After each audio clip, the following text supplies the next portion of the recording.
कभी भी CISF, CRPF सड़क पर खड़े होकर के पत्थरबाजों को नहीं रोकती है, वह सब्जेक्ट को प्रोटेक्ट करती है। उनका काम सब्जेक्ट को प्रोटेक्ट करना है।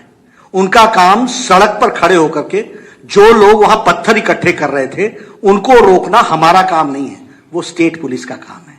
और स्टेट पुलिस को प्रश्रय देना यह ममता जी का काम रहा है, यह मेरा चार्ज है।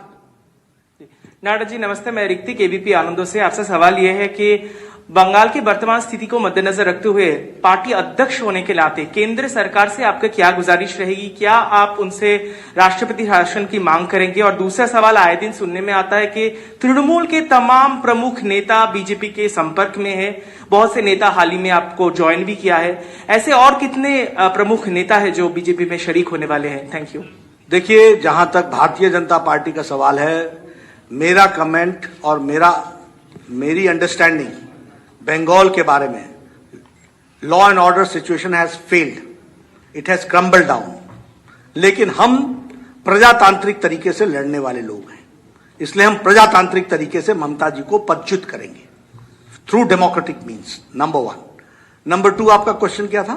जी सर, तृणमूल के बहुत से तमाम नेता आपके पास, ऐसा है, सच्चाई की जीत होती है, इसलिए सच्चाई के साथ लोग जुड़ना चाहते हैं। आते रहेंगे, कारवां बनता रहेगा, हम चलते रहेंगे। नड्डा जी, मैं नीरज पांडे हूं, एबीपी न्यूज दिल्ली से। सर, मेरा सवाल यह है कि आज चूंकि हम लोग भी थे, आपके काफिले पे हमला हुआ, पत्थरबाजी, हमारी भी गाड़ी टूटी, क्या इसको लेकर आप लोग यहाँ की लोकल पुलिस के खिलाफ कोई जांच की मांग करेंगे? कुछ कार्रवाई के लिए कहेंगे या सीबीआई जांच के लिए कहेंगे? देखिए, मैं व्यक्तिगत रूप में जनता से सीधे जुड़ने वाला आदमी हूं और पार्टी की दृष्टि से भी जनता से जोड़ता हूं अपने आप को। प्रशासन को जानकारी देना हमारा काम है, वो हम जरूर देंगे, लेकिन हमको कोई आशा नहीं है यहां के प्रशासन से। हम जनता के बीच में ही अपनी आवाज को बुलंद करके हम यशस्वी होंगे।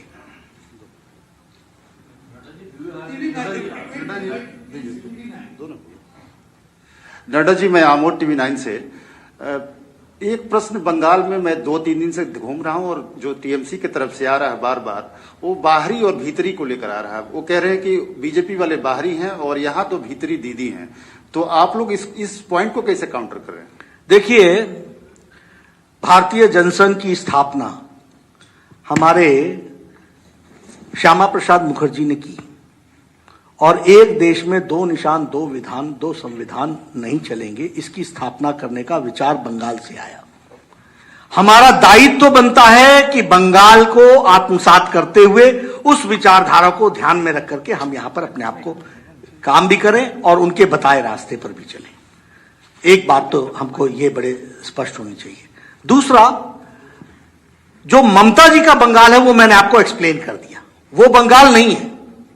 बंगाल वो है जो हम बता रहे हैं, और हमको जो पीड़ा है वो इस बात की है कि बंगाल को गलत लोगों ने हाथ में ले लिया है, इसको सही हाथों में देना ये हमारी जिम्मेवारी है, ताकि बंगाल की संस्कृति आगे बढ़ सके। और इसलिए बाहरी और भीतरी नहीं, भीतर के लोग हैं जो हमारा सपोर्ट करेंगे। हम बाहर के वोट से जीतने वाले नहीं हैं, हमको बंगाल के लोगों का आशीर्वाद मिलेगा, ये हमारा विश्वास है।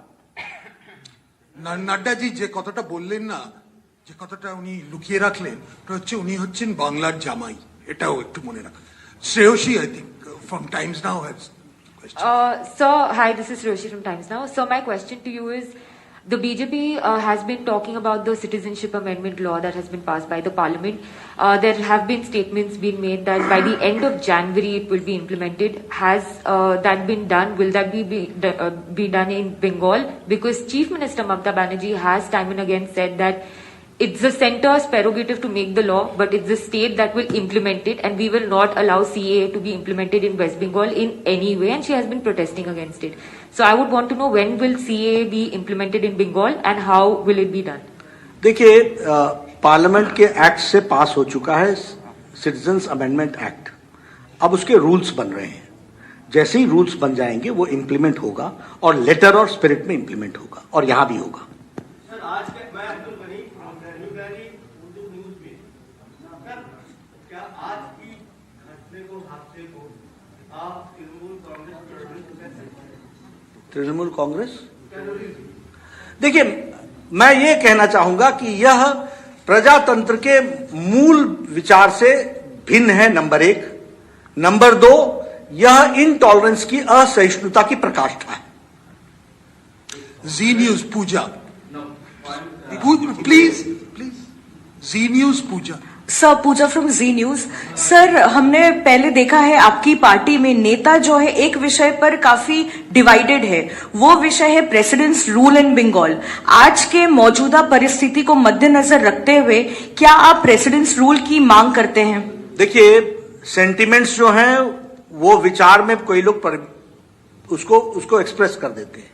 सेंटिमेंट्स तो ये हैं कि यहां लॉलेसनेस है, सेंटिमेंट्स तो ये हैं कि यहां का एडमिनिस्ट्रेशन क्रम्बल डाउन कर गया है, इसलिए लोग कह दें कि प्रेसिडेंट रूल लगना चाहिए, वो बात अलग है। लेकिन मैं हमेशा इस बात को कहता हूं कि हम प्रजातांत्रिक तरीके से ही आगे बढ़ते हैं, इसलिए डेमोक्रेटिक एथोस को हम ध्यान में रखते हैं, which Mamata ji does not keep. Saugata. Good evening, Nadaji. This is Shogoto Mukhopadhyay from CNN News 18. Sir, just needed to know, when you planned this trip to Bengal this time, you've been here multiple times in the past, but this time around, you specifically chose two constituencies. One in Bhawanipur, which is Mamata Banerjee's constituency. The other was Diamond Harbour, which is Abhishek Banerjee's constituency. Was there a political message that you wanted to give out when you actually visited these two constituencies, and what is your experience besides the violence? What is your experience from these two constituencies? देखिए, it's a very good question, number one. Number two, ये दोनों ही constituency अराजकता का, असहिष्णुता का और anti development का उद्गम स्थान है, लॉलेसनेस का उद्गम स्थान है। इसलिए इस जगह पर जाना आवश्यक था, क्योंकि भ्रष्टाचार का उद्गम स्थान यही है, इनटॉलरेंस का उद्गम स्थान यही है, असहिष्णुता का उद्गम स्थान यही है, भ्रष्टाचार का उद्गम स्थान यही है। और विकास, आज आपने देखा होगा, पांडे जी आप भी थे, आलोक जी, सब आप लोगों ने देखा होगा डायमंड हार्बर का क्या हाल है। कल आपने भवानीपुर भी देखा, मैं जिन घरों में गया, पानी की व्यवस्था नहीं, टैंकर माफिया वहां दंदना रहे। This is Mumtaz constituency. तो उसको फर्स्ट हैंड रीडिंग करना ये हमारा काम है, और इसलिए purposely, because they are the starting point of corruption, intolerance, lawlessness, ये सब चीजों का वो स्थान है, इसलिए हमने इसको चुना। PTI. In the same line, today a division bench of Kolkata High Court has accepted a case regarding the gold smuggling, which is termed against the wife of Mr. Abhishek Banerjee. Your comment? देखिए, I don't know what is the observation of high court. Yeah. I will. It will be difficult for me to comment without going through the observation